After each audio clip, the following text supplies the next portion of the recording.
आमचं बळ म्हणजे काय दादा? आमचे पाकिट आमचं बळ नाहीये. खरं सांगू तुम्हाला, तुम्ही किती पैसे दिले, किती दक्षिणा दिली, हे आमचं बळ नाहीये. पण तुम्ही किती भक्तिभावाने या ठिकाणी बसला ना, हे आमचं खरं अर्थ. ही ताकद भेटते आम्हाला बोलण्यासाठी, येण्यासाठी ताकद भेटते, की हा त्रास सहन करून सुद्धा. आणि तुम्हीही त्या साधूचं तसंच मोल केलं पाहिजे. साधू 2 रुपयाच्या आशेसाठी, 2 रुपयाच्या पाकिटासाठी इथपर्यंत येत नसतो. तो तुम्हाला ज्ञान श्रवणासाठी, की जेणेकरून हा धर्म ध्वज वाढत राहिला पाहिजे, फडकत राहिला पाहिजे. हा धर्म अधिक पांगत राहिला पाहिजे, घराघरामधली अंधश्रद्धा संपली पाहिजे, घराघरामधलं पाप संपलं पाहिजे. याच्यासाठी तुमच्या गुणी अर्धी गुणी तांदळासाठी येत नाही, संत तुमच्या भिक्षेसाठी येत नाही. तुम्ही दिला हा तुमच्या पुण्याचा भाग आहे. दिलेलं कधी बोलून दाखवत नका जाऊ, मी इतकं दिलं, मी इतकं दिलं, मी इतकं देतोय. तुम्ही देणारे कोण आहे दादा? ज्याच्या त्याच्या भाग्याचे ते तुम्ही दाबून ठेवलेलं आहे, पण वेळ आली म्हणून तो तुमच्या दारामध्ये आला आणि त्याचं त्याचं घेऊन गेला. लक्षात घ्या. आलं लक्षात?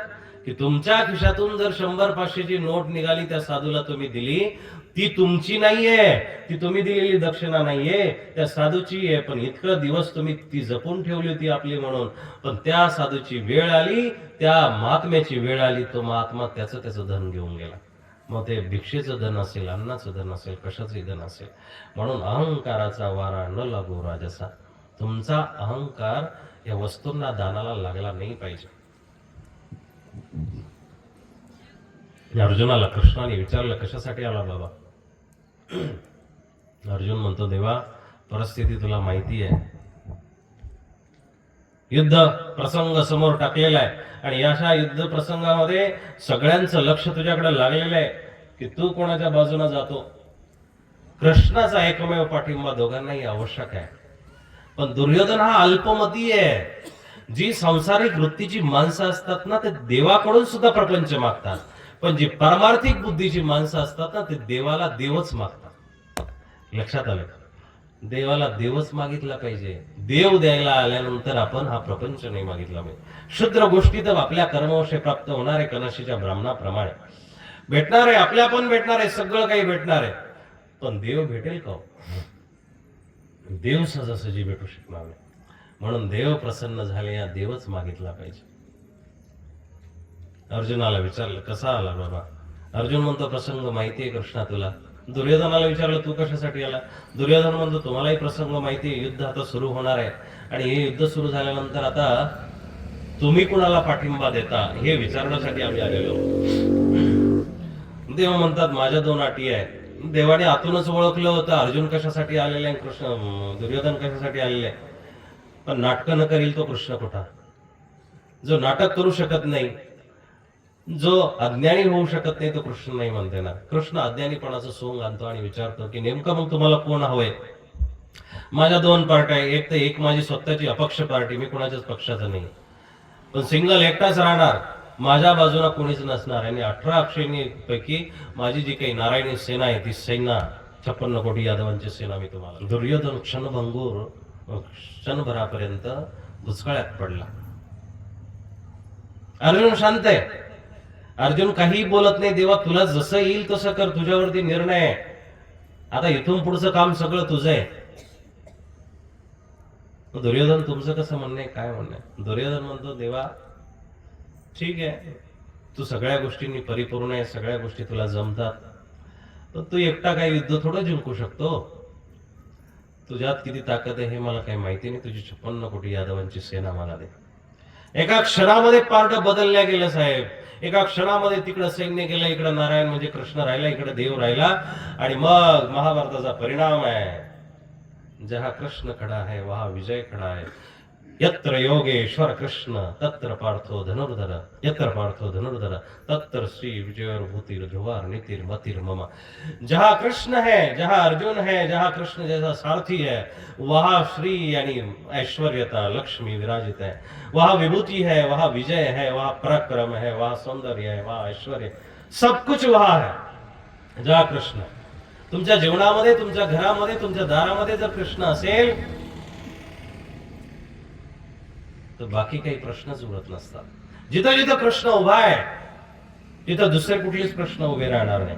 तिथं समस्याच नाहीये, आणि समस्या असतील तरी त्याचं समाधान कृष्णाने पुढच्या पेटीमध्ये, पुढच्या दरवाजामध्ये ठेवलेलं आहे. ते समाधान शोधायचा प्रयत्न करा. कृष्ण जर तुमच्या जीवनामध्ये असेल, तुमचे प्रश्न संपायला पाहिजे, तुमचे शंका संपायला पाहिजे, तुमचे दैन्य संपायला पाहिजे, तुमचं नैराश्य संपायला पाहिजे. पण आपण एकीकडे खूप मोठा धर्म करतो, एकीकडे खूप मोठा देवदेव करतो आणि एकीकडे गालाला हात लावून बसतो, एकीकडे चिंतातूर होतो, एकीकडे व्याकुळ होतो. त्याला काही अर्थ नाही. દ્વારિકાનો નાથ મારો રાજા રન છોડ છે, એને મને માયા લગાડી રે. जेव्हा त्यांनी आपल्याला माया लावली ना, प्रेम लावलं ना, त्याचं आकर्षण आपल्याला लागलेले म्हटल्यानंतर आता आता जगाचं आकर्षण काय कामाचं. તમે મને માયા લગાડી મારા વાલા, તમે મને માયા લગાડી મારા વાલા, એને મને માયા લગાડી રે, એને મને માયા લગાડી રે. દ્વારિકાનો નાથ મારો રાજા રન છોડ છે, એને મને માયા લગાડી रे. त्याच्यासोबत ज्यावेळेस तुमची जोड जुळल्या जाईल ना, तेव्हा तो तुम्हाला कुठंच हरू देणार नाही, कुठंच हरून देणार नाही.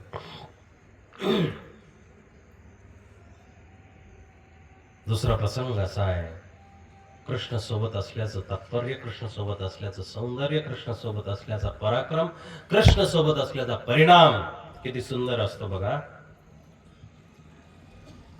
11वा दिवस आहे युद्धाचा आणि 11व्या दिवसामध्ये पांडव हारायचं नाव घेत नाहीये. महाभयंकर युद्ध चालू आहे. अशा या महाभयंकर युद्धामधून काहीच परिणाम दिसत नाहीये.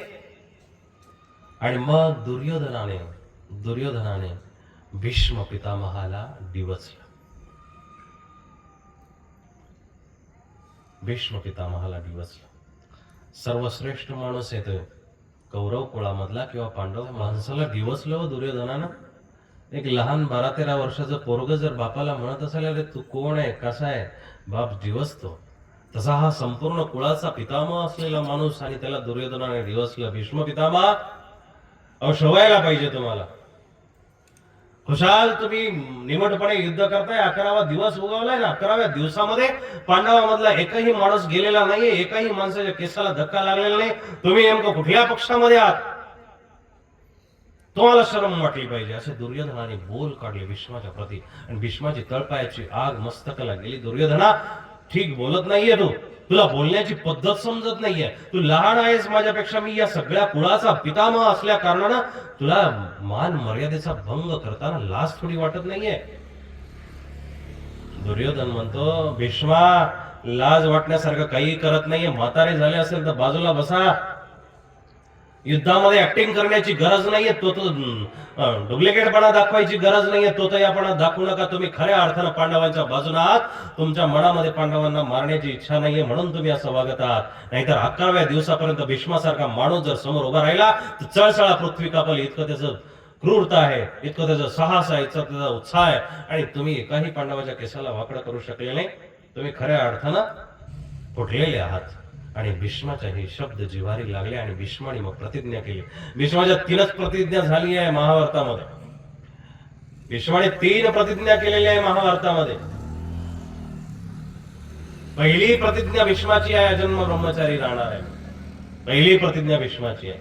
दुसरी प्रतिज्ञा भीष्माची आहे की मी पांडवांचा नाश करील.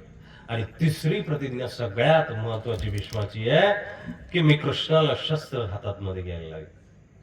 3ही प्रतिज्ञा महाभयंकर आहे. मग कृष्णाने काय सांगितलं होतं, न धरी शस्त्र करी, करी न गोष्टी युक्तीचा आचार. दुर्योधनाची आणि अर्जुनाच्या वेळेस ज्यावेळेस वाटप होत होती त्यावेळेस कृष्णाने सांगितलं की मी एकटा राहणार आहे, मी शस्त्र सुद्धा धरणार आहे. न धरी शस्त्र करी, करी न गोष्टी युक्तीचा चार.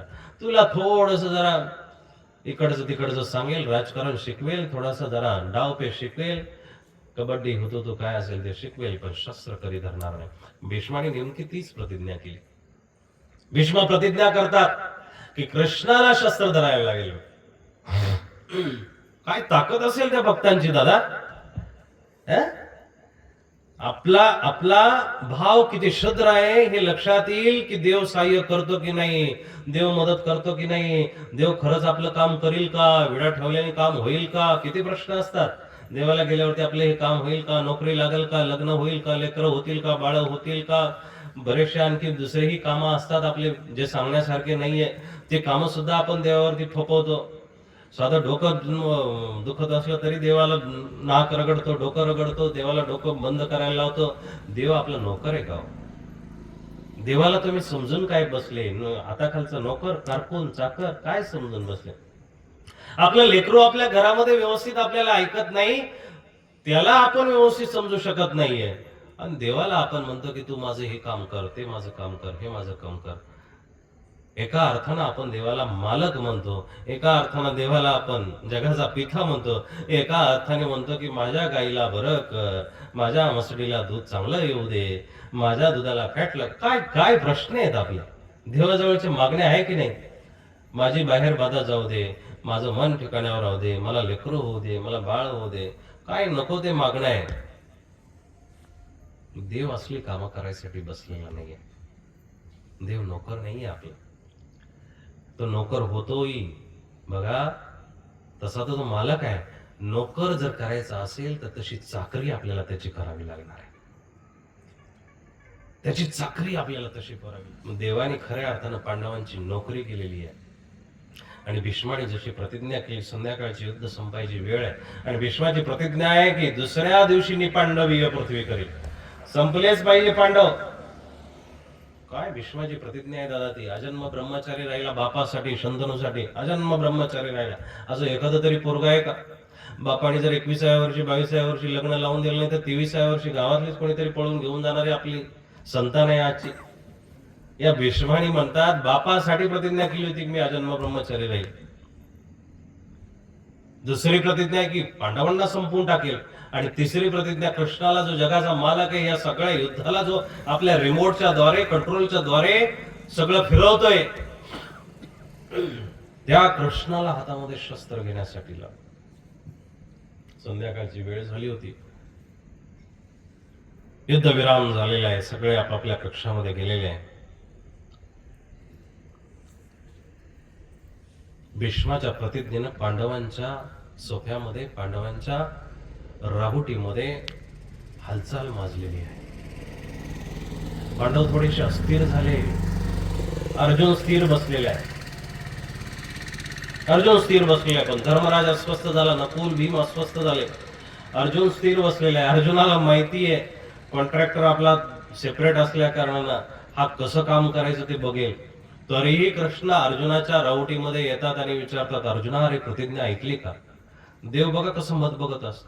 अर्जुना प्रतिज्ञा ऐकली का? अर्जुन मस्त रिलॅक्स बसलेले, असा हात मस्त खाली डोक्याखाली घेतले आणि असा बसलेला निवांत.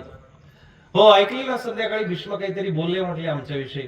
हो आज निपांडवी, उद्या निपांडवी, सगळे पांडव संपवून टाकायचे. ऐकली प्रतिज्ञा, ऐकायला. मग ऐकून काय निर्णय घेतला? उद्या भीष्माला आवरणं सोपं नाहीये. अर्जुन असा वरती डोकं करून बघतो आणि कृष्णाला म्हणतो, भीष्माला आवरणं सोपं नाही हे कृष्णा तू बोलावं? तू बोलण्यासारखं आहे का दादा? कशाला मस्करी करतो माझी? बापा तुला तू वाढवलेला प्रपंच कसा सांभाळायचा सांभाळ. जिसके हाथ में पतंग की डोर होती है वो ही जानता है कि उसको कितना ढीला छोड़ना है, कितना ऊपर खींचना है, कितना नीचे खींचना है. सगळ्या कार्यक्रमाचा सूत्रधार तू आहे दादा. असं कशाला बोलतो की भीष्माला कसं आवडायचं ते बघ, तुझं तू बघून घे, मला झोप यायला लागली. अर्जुन खुशाल झोपून गेला दादा, खुशाल झोपून गेला. महाभारत नीट ऐका बघा, अर्जुन झोपून गेला. एवढा एवढा प्रचंड विश्वास कसा ठेवला हो त्याने? भयंकर अस्थिरता व्हायला पाहिजे होती त्याला, भयंकर आता मनामध्ये कालवा कालव व्हायला पाहिजे, ते भयंकर तो दुःखी व्हायला पाहिजे होता, बम टेन्शन मध्ये यायला पाहिजे होता. काहीच नाही, आपला रिलॅक्स बसलेले. तुझं तू बघून घे रे भाऊ, काय करायचं. आपण नाही का बायकोला म्हणतो, ती विचारते आपल्याला माऊली संध्याकाळी, काय हो आज काय आवडीचं बनवू तुम्हाला, काय भाजी बनवायची? आपण सिंपल म्हणून जातो, बघ तुझ्या पद्धतीने बनवायचं ते बनव. मग त्या पद्धतीने कृष्णाला झाडलं त्यांनी. तुझं काम आहे तू समजून घे. कृष्ण म्हणतो भलं नादान पोरगे रावे. 18 दिवसासाठी नोकर ठेवल्यासारखंच बोलते मला. पगार तर काही देणार नाही, नंतर काय राजा सिंहासन यांनाच भेटणार आहे, हस्तिनापूर यांनाच भेटणार आहे, राजाही हेच होणार आहे, मला बिनकामाचं राबून घेत आहे.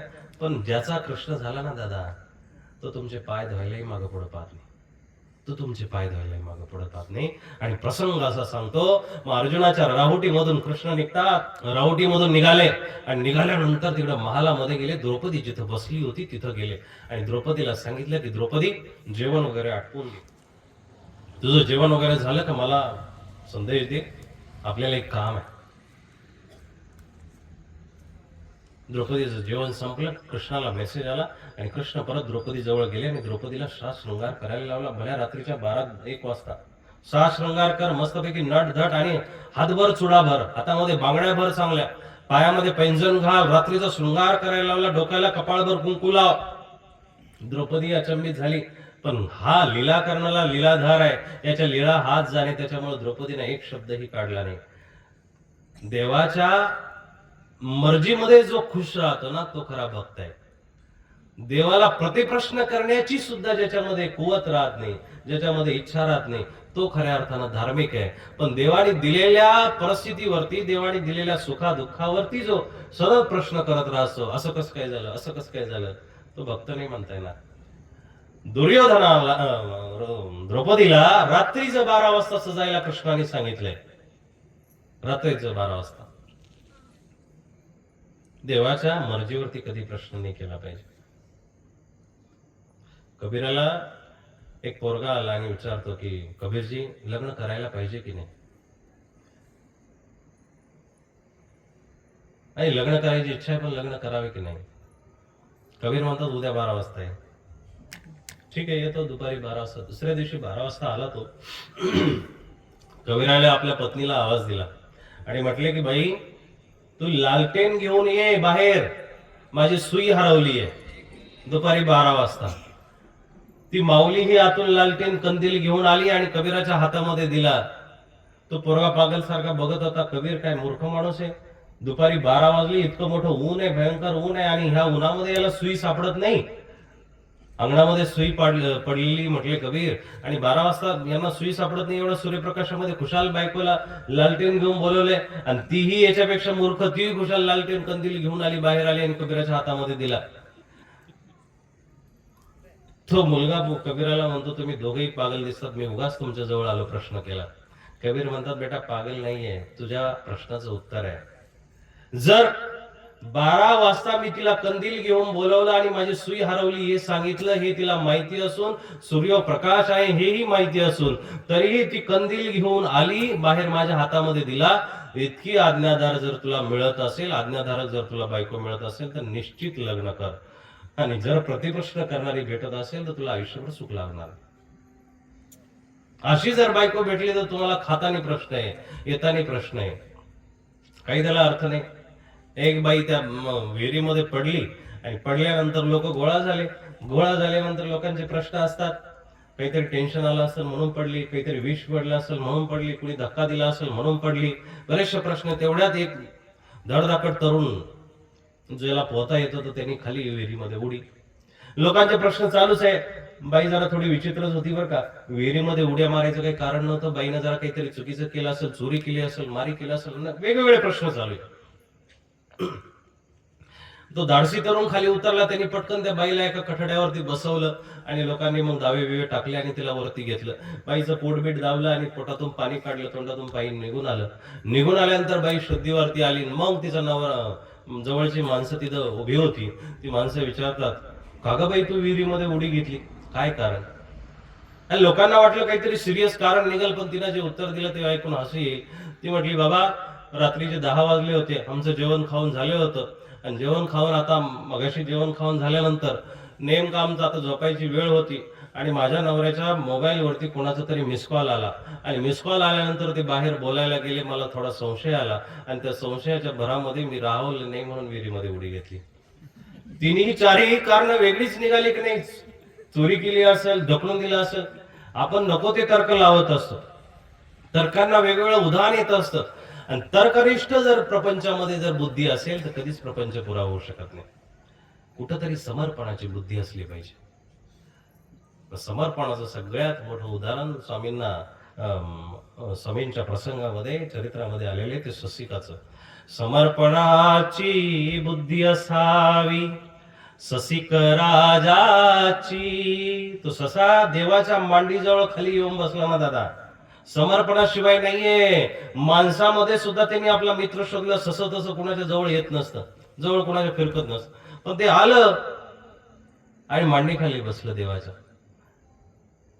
समर्पणाची वृत्ती असावी ससिक राजाची. जसा ससा बसला तसं आपलं समर्पण झालं पाहिजे. समर्पण असणं गरजेचं आहे. मी प्रसंग सांगत होतो की 12 वाजता रात्रीच्या 1-2 वाजता द्रौपदीला शृंगार करायला लागला. द्रौपदीने प्रतिप्रश्न केला नाहीये. तू करताय, तू मालक आहे, तू सगळा समजदार आहे, तुला जसं करायचं तसं कर.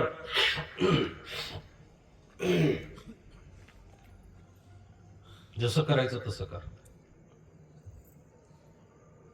आणि मग द्रौपदीला आता सजलेली बघितल्यानंतर कृष्णाने सांगितलं की आपल्याला आणखी 2 तास थांबायचे.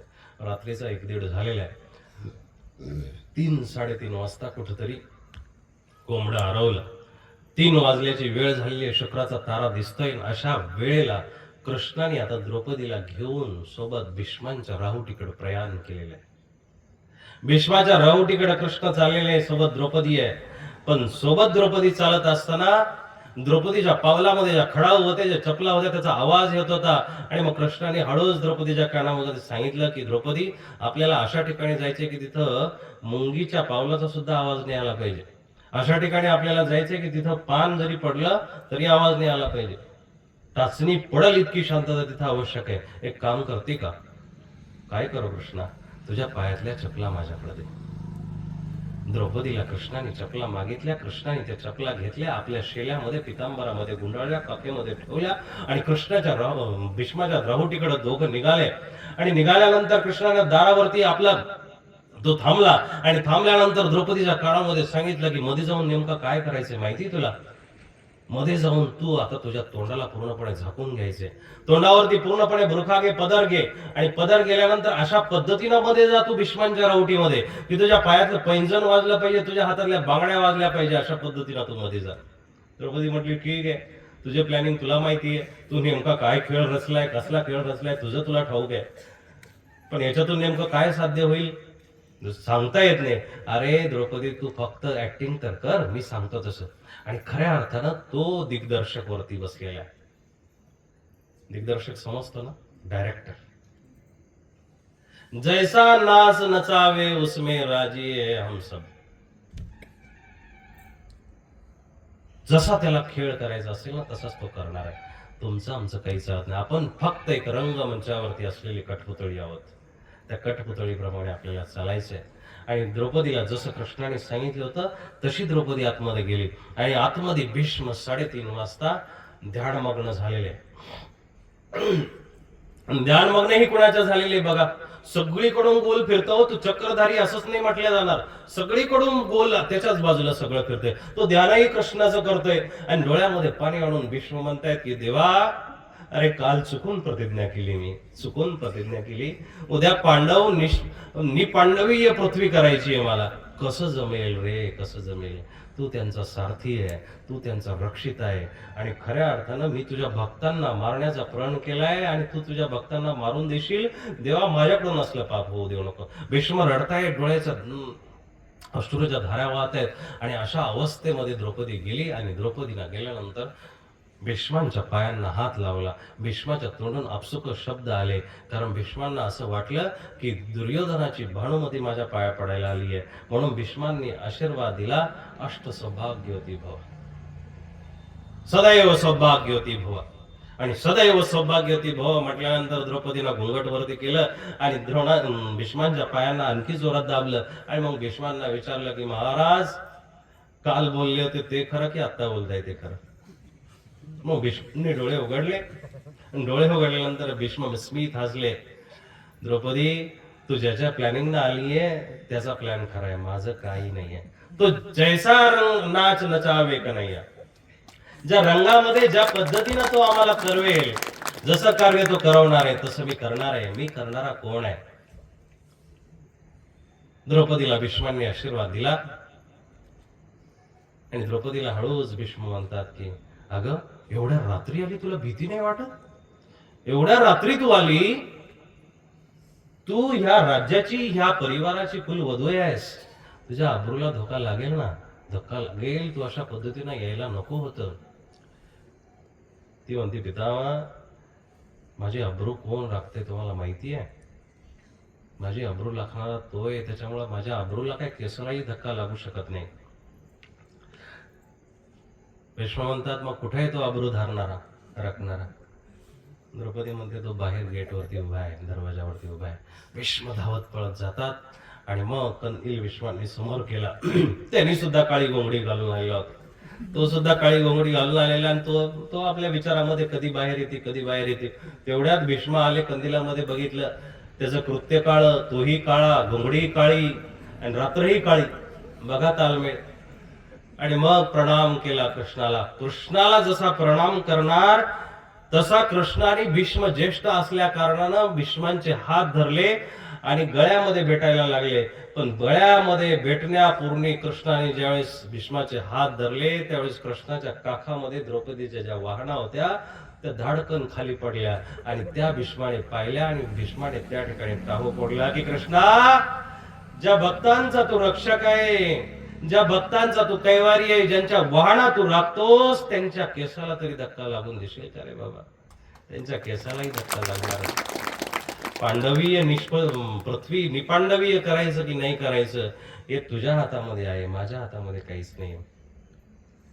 दुसऱ्या दिवशी असाच प्रसंग झालेला आहे. भीष्मांनी खूप मोठी वर्षा केलेली आहे, बाणांची वर्षा खूप भयंकर चाललेली आहे. आणि अशा बाणांच्या वर्षामध्ये एक बाण असा पडला की अर्जुनाच्या टोपाला बाण लागला, अर्जुनाचा टोप खाली पडलेला आहे आणि टोप खाली पडल्यानंतर कृष्णाच्या तळपायाचे आग मस्तकाला लागली. आणि मग कृष्ण अशा परिस्थितीमध्ये खाली धावत पळत उतरले. तिथं रथाचं एक पडकं चाक होतं, ते चाक घेतलं आणि भीष्मावरती धावून गेले. समोरून भीष्म बाण वर्षा करतोय, पण अशा अवस्थेमध्ये कृष्णाला बघितलं की कृष्ण एक रथाचं चाक घेऊन माझ्यावरती धावतोय. आता भीष्म थांबले नाही, भीष्माने सुद्धा रथावरून उडी खाली मारली आणि खाली उडी मारल्यानंतर कृष्णासमोर लोटांगण घेतलं. अरे कृष्णा, तुझ्यासारखा जर मारणारा मला मारायला आला तर ह्या क्षणाला मला इच्छा मरण प्राप्त पाहिजे, इच्छा मरण भेटलं पाहिजे. या क्षणाला भीष्म मेला पाहिजे. भीष्माला वर होता की तू मागशील तेव्हा त्याला मरण येणार.